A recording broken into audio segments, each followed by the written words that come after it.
Bapa, Putra, dan Roh Kudus. Amin.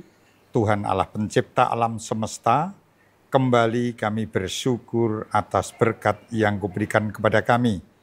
Utuslah Roh Kudus-Mu agar menerangi budi pikiran kami, sehingga kami bisa memanfaatkan dalam mimbar agama Katolik yang akan segera kami laksanakan. Semuanya kami mohon kepada-Mu, karena Kristus Tuhan dan Juru Selamat kami. Amin.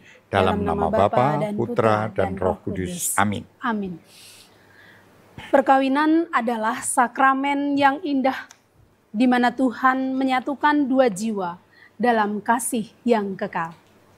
Pemirsa terkasih dalam Kristus, selamat siang dan selamat berjumpa kembali bersama saya Teresia Arisukarni SAG dalam acara Mimbar Agama Katolik. Dan hari ini tema yang akan kita bahas adalah tentang keluarga sebagai Ecclesia Domestica. Pemirsa terkasih dalam Kristus, setiap manusia tentu membutuhkan kedamaian dan kebahagiaan dalam keluarga. Dan hari ini, untuk mencapai kebahagiaan itu, gereja mengajak kita seluruh umat Katolik bersama-sama semakin menghidupi ajaran Kristiani, ajaran Katolik. Dan telah hadir narasumber kita pada siang hari ini, yaitu Bapak C. Mujito. Beliau adalah tokoh agama Katolik, juga sebagai pengajar calon-calon peserta kursus persiapan perkawinan atau caten, calon pengantin untuk gereja Katolik, sekaligus juga pengurus FKUB Kota Jambi. Selamat siang Bapak. Selamat siang. Apa kabar? Luar biasa, kita tetap sehat dan semangat. Puji Tuhan. Ya, baik. Hari ini berkaitan dengan gereja domestika, dengan tema kita keluarga sebagai Ecclesia Domestica. Betul. Ya, baik. Sebagai pertanyaan, apa yang menjadi latar belakang sehingga kok tema ini dimunculkan pada mimbar kali ini? Silakan. Baik. Sebenarnya keluarga kan menjadi dasar dalam kehidupan bermasyarakat. Iya. Bagi Katolik, keluarga juga menjadi dasar bagaimana gereja ke depan itu akan menjadi gereja yang kokoh atau tidak. Iya.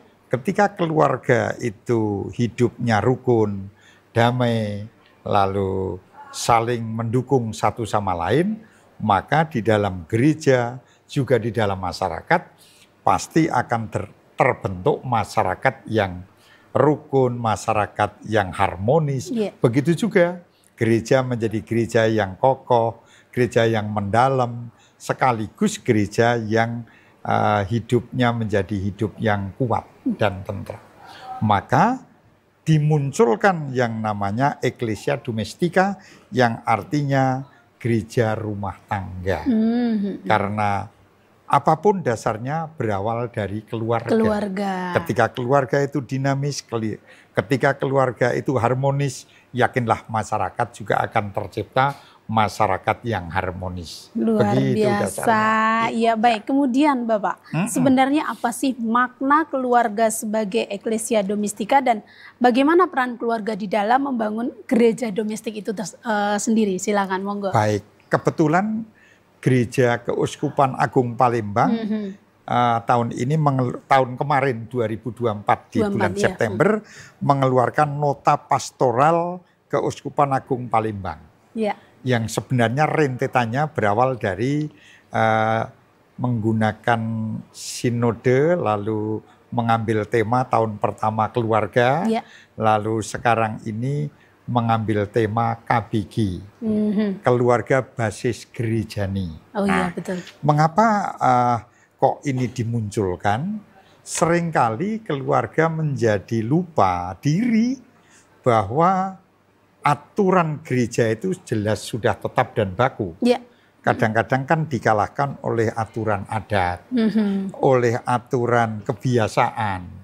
Sementara ketika adat dan kebiasaan itu dinomorsatukan, yang diprioritaskan bukan ajaran gereja, menjadi sedikit bergeser. Gesernya bagaimana? Gesernya adalah bukan prioritas Tuhan, tapi prioritasnya adat istiadat. Nah, ini tentu pihak Keuskupan Agung Palembang tidak tidak mau tinggal diam, tetapi mau mengembalikan sesuai dengan rel yang sebenarnya. Iya. Sebelum jauh dikembalikan agar umat Katolik tetap berjalan pada rel sesuai ajaran gereja. Karena sumber ajaran gereja jelas kitab suci, magisterium, dan tradisi-tradisi yang positif. Jangan asal tradisi, tapi tradisi yang positif. Iya. Nah, itulah dasar awalnya mengapa Bapak Uskup mengeluarkan nota pastoral ini. Tentu ini berdasarkan dari studi para imam yang dilaksanakan kalau tidak salah September 2024. Iya. Kok pastor sana boleh begitu, yang sini tidak. Sama-sama pastor dalam Keuskupan Agung Palembang. Nah, oleh sebab itu lalu diambil langkah setidaknya ada standarnya yang dasarnya memang dari 3 ajaran gereja tadi. Nah, begitu. Benar sekali, dan Ya. kita juga pernah mendengar bahwa kita tahu keluarga itu sangat berperan di dalam membangun gereja domestik. Betul Nah, sekali. keluarga Katolik juga harus mampu menciptakan hubungan harmonis dan penuh kasih sayang dalam masyarakat. Ya. Namun di lain pihak banyak yang mengalami tantangan di era modern saat ini. Seperti Bapak sudah mengatakan bahwa ternyata terkadang aturan perkawinan menurut gereja tergeser akibat dari tata adat istiadat, mungkin seperti itu. Nah, bagaimana sebagai pertanyaan, bagaimana cara gereja itu membentuk keluarga Katolik dapat mewujudkan keluarga harmonis itu sendiri? Baik. Yang pertama, aturan perkawinan jelas baik dalam undang-undang ataupun apa juga dimuat di sini ya, di nota pastoral. Nota pastoral. Ya. Lalu dalam gereja Katolik sebelum seseorang melaksanakan perkawinan, itu pasti syaratnya harus mengikuti kursus persiapan perkawinan yang disingkat KPP. Di situ ada materi-materi yang cukup bagus karena memang minimal 9 materi. Idealnya sih itu ya berbulan-bulan, tetapi lalu diringkas menjadi 3 hari. 3 hari pertemuan. Dengan ada yang narasumbernya harus seorang imam. Karena tentang hukum dan moral perkawinan itu hanya orang tertentu yang diizinkan memberi materi itu. Tetapi seperti ekonomi rumah tangga, pendidikan anak dalam keluarga, panggilan hidup berkeluarga, itu boleh awam. Dan saya juga ikut menyiapkan. Sama, Pak. Oleh sebab itu, keluarga yang nantinya akan menjadi dasar hidup bermasyarakat, juga hidup gereja, dibekali. Tidak hanya bekal prakteknya, tetapi dasar-dasarnya. Diingatkan bahwa yang namanya perkawinan dalam gereja Katolik itu monogami. Dan itu dasarnya dari Biblis dikatakan harus setia satu sama lain dari awal sampai akhir hidup. Sepanjang hidup harus setia. Kalau sudah tidak setia berarti itu sudah ingkar terhadap janji perkawinan. Betul. Maka marwah perkawinan yang kudus itu harus dijaga. Sampai maaf kata dipanggil Tuhan. Nah, maka pembekalannya tidak hanya cukup kursus persiapan perkawinan, tetapi di pernikahan sendiri harus ada saksi. Saksi ini dipilih oleh calon kedua mempelai, baik laki-laki perempuan, mengambil saksi yang hidupnya baik dan itu nanti bisa menjadi teladan sekaligus mengingatkan dalam perjalanan hidup berkeluarga itu. Maka kalau itu dijalani dengan sungguh, yakin mesti ya namanya jalan itu kadang memang halus, kadang rusak. Wong jalan tol dari Palembang ke Lampung juga perbaikan terus tapi ya ada yang rusak. Tetapi kan setidaknya jalan itu sudah ada rambu-rambunya. Ketika berjalan ada rambu-rambu, kalaupun mau salah pasti tidak jauh sekali dari yang akan dituju. Demikian, maka pembekalan perkawinan hukumnya wajib dalam gereja Katolik. Terlebih sifat perkawinan gereja Katolik itu satu dan monogami. Tidak terceraikan. Tidak satu, terceraikan. Ya betul. Betul. Iya, betul. baik Bapak. Salah satu isi, saya sempat membaca Bapak tadi mengatakan tentang nota pastoral Keuskupan Agung Palembang. Salah satu isi dari nota pastoral Keuskupan Agung Palembang tentang keluarga sebagai eklesia domestika adalah bagi orang tua yang merestui anaknya menikah di luar gereja Katolik, kecuali yang mendapat dispensasi forma kanonika, apalagi dengan upacara meriah, termasuk mengunduh mantu meriah, hendaknya diberi sanksi atau konsekuensi dari sikap tersebut dengan tidak mengizinkan menerima komuni dalam waktu tertentu. Nah, bahkan berlaku juga bagi orang-orang Katolik yang membantu di dalam prosesi acara tersebut. Maksudnya bagaimana? Ini sepertinya kok terkadang membuat kekhawatiran orang-orang, terutama orang tua yang putra-putrinya akan menikah di luar gereja Katolik. Nah, monggo, mohon penjelasan Bapak. Ini maksudnya bagaimana? Maksudnya sebenarnya gereja ingin umatnya itu tetap taat terhadap janji baptis itu. Karena ketika menerima sakramen permandian akan taat terhadap ajaran gereja Katolik. Tetapi dalam perjalanan seringkali yaitu tadi gampang sekali lupa terhadap apa yang dijanjikan. Padahal ketika kita dibaptis itu kan janji kita itu pada Allah. Di altar yang kudus. Oleh sebab itu gereja memberikan rambu-rambu. Dan ini semua bukan kok mau mengatakan bahwa gereja itu bengis, gereja itu tidak. Tapi justru gereja ingin melayani dengan keramahan, dikasih rambu-rambu. Loh, kalau kamu seorang tokoh, misalnya saya, seorang tokoh Katolik, saya prodiakon dekat dengan Romo, tiba-tiba maaf kata anak saya loncat kemana, saya akan diberi sanksi. Ketika tidak dibiarkan begitu saja, lalu norma agamanya menjadi tanda tanya, kabur. Oleh sebab itu, nota pastoral ini jelas, ini tegas, tetapi penuh kasih. Nah, tujuannya apa? Tujuannya agar orang ketika mau ngambil keputusan, itu minta pendapat banyak orang. Karena kadang-kadang kita itu manusia itu lemah. Betul. Nah, kalau hanya mengandalkan diri kita sendiri tanpa bantuan orang lain, pastilah ibarat sapu lidi itu hanya satu kurang kuat. Sehingga keputusan yang diambil juga salah. Dan maaf, dalam perkawinan gereja Katolik disebutkan bahwa sanggup mendidik anak secara Katolik. Janji perkawinan. Itu dalam janji perkawinan jelas sekali. Lah bagaimana kalau kenyataannya dalam perjalanan begitu? Kalau lalu tanpa diberi sanksi apapun. Maka bukan sanksi hukuman secara fisik tidak, tetapi sanksinya adalah diberi supaya tidak terima komuni dalam waktu tertentu. Nah, seorang Katolik yang tidak terima komuni ini adalah sesuatu yang beban berat. Maka sebelum mengambil keputusan pikirkan dulu. Betul. Nah, sekali lagi bukan gereja mau ngajar dengan kekerasan, dengan kebengisan, dengan kekejaman tidak, tapi justru dengan penuh kasih tetapi tetap tegas. Tegas tetapi kasih. Betul, luar biasa Bapak dan juga pemirsa terkasih, mari kita saksikan pariwara berikut ini.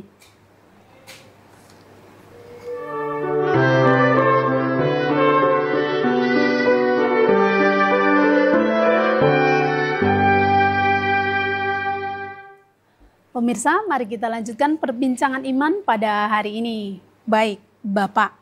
Siap. Saya tadi sudah menanyakan tentang konsekuensi ketika mendidik anak harusnya setia dengan keimanan Katolik.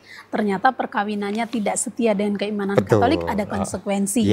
Nah, kemudian apa sebenarnya yang menjadi landasan kitab suci?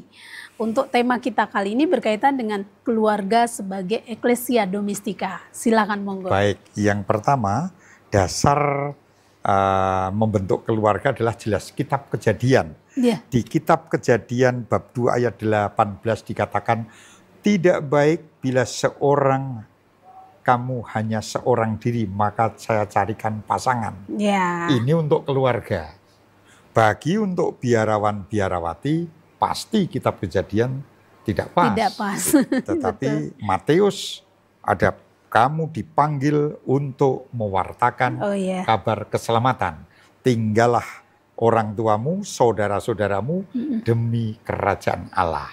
Maka kalau keluarga dasarnya kitab Kejadian bab 2 ayat 18, kalau itu seorang biarawan biarawati punya dasar dalam perjanjian baru, ya. Ditambah lagi Efesus. Efesus bab 5 ayat 22 dan 25 mengatakan begini. Dalam keluarga itu ya. Para suami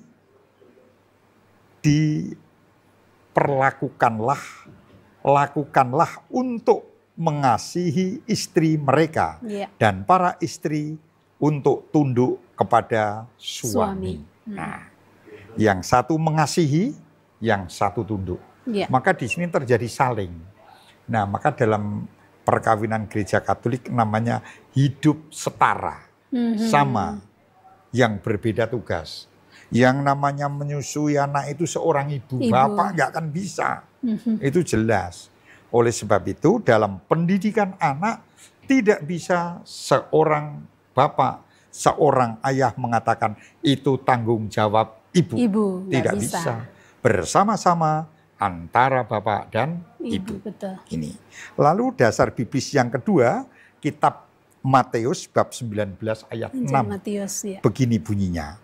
Mereka berdua suami istri dituntut untuk menepati janji pernikahan mereka dengan setia. Menepati, baik untuk setia seumur hidup maupun mendidik anak seperti yang tadi kita katakan. Maka yang namanya setia itu ya sudah terima segala kelebihan dan kekurangan. Jangan seseorang menikah hanya mau menerima kelebihannya, kekurangannya tidak. Nah, ini kan tidak baik. Aku mencintai Mas itu, tetapi kok perokok, sanggup nggak menerima perokoknya? Segala kekurangan. Saya menerima istriku, tapi kok cerewet. Bisa nggak menerima cerewetnya? Ketika itu bisa, maka itulah yang namanya kasih. Itulah yang namanya cinta yang sebenarnya. Dasar biblis berikutnya adalah, ada 3 tapi intinya 1. Titus bab 2 ayat 4, kitab Ulangan bab 6 ayat 7, dan Amsal bab 13 ayat 24. Ini tugas orang tua ya. Orang tua diperintahkan untuk mengasihi, mengajar, dan mendisiplinkan anak-anak mereka. Nah ini. Mengasihi, mengajar, dan mendisiplinkan. Boleh diringkas menjadi mendidik anak-anak secara benar. Kadang-kadang kan begini zaman sekarang itu ya. Udah yang penting kamu diam. Siapin HP. Siapin HP. Nangis lagi minta ini, buatkan mie.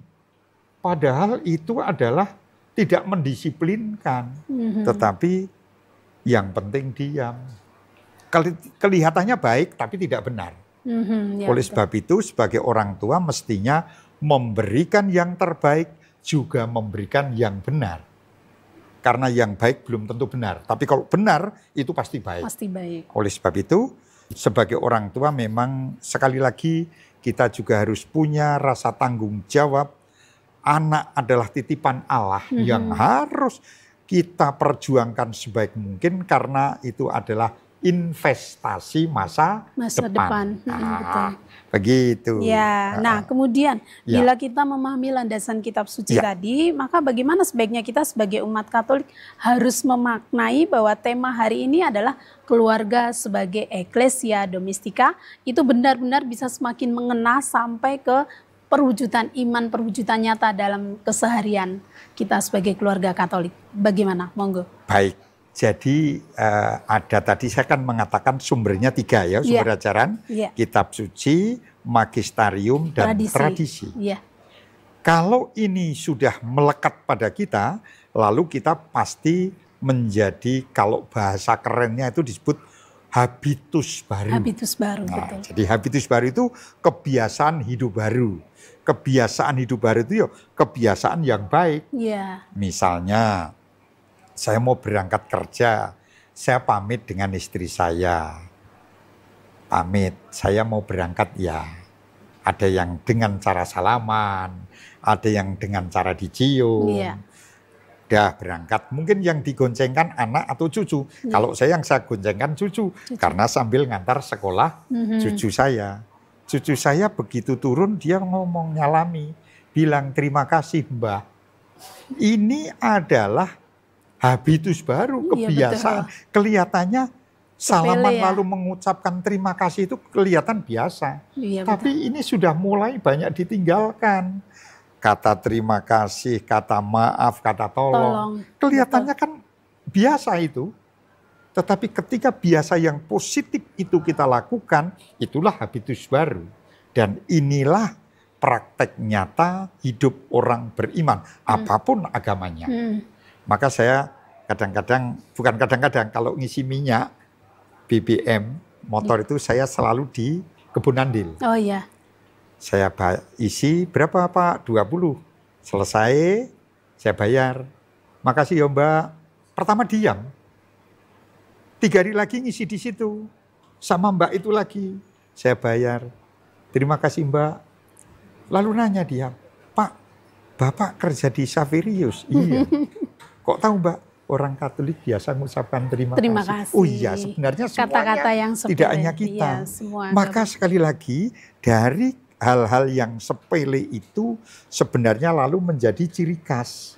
Nah kalau yang baik itu kita lakukan kepada siapapun, dia ikut baik. Nah, inilah hidup menjadi berkat bagi setiap orang yang kita jumpai. Kadang-kadang kita memang dikatakan Allah sok alim, Allah sok baik. Tapi ini perjuangan untuk menjadi membuat orang menjadi ikut habitus baru. Habitus baru. Kebiasaan positif tadi. Betul. Begitu Dek Ari. Ya. Kebiasaan positif membawa pengaruh positif untuk lingkungan. Dan kalau itu biasa dilakukan lalu banyak orang terpengaruh yang positif kan indah sekali. Betul. Harmonis dalam kehidupan bermasyarakat. Luar biasa. Tadi sebelum kesini saya jam 9 sampai jam setengah 11 kami rapat FKUB di Kecamatan Alam Berajo. Aduh, kami senang sekali bersama-sama kiai, bersama teman pendeta. Tapi enggak merasakan itu orang lain, tapi sahabat karena sudah terbiasa hidup harmonis dengan siapa saja. Iya, begitu luar biasa. Baik, Bapak Mujito dan juga pemirsa terkasih dalam Kristus, mari kita saksikan pariwara berikut ini.